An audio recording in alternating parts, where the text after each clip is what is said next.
Selamun Aleyküm sevgili dostlar. Şeytan aleyhi lanet 3 şeyle insanı kendi tuzağına çeker. Birincisi, kişiyi kendisini beğenmekle tuzağına çeker.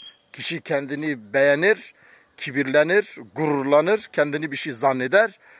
O yönle kişiyi ne yapar? Tuzağına çeker. İkincisi, ameliyle. Kişiyi amelini güzel gösterir, güzel bir amel işledin der, onu tuzağına çeker. Üçüncüsü ise günahları ona unutturarak.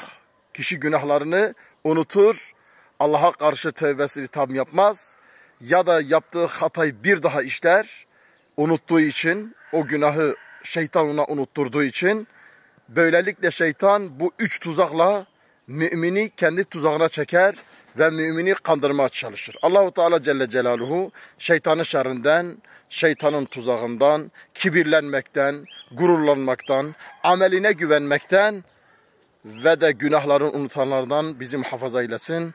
Bizi tevbekar, Allah'a karşı, kendisine karşı yönelen kullarından eylesin. Hepinizi Allah'a emanet ediyorum.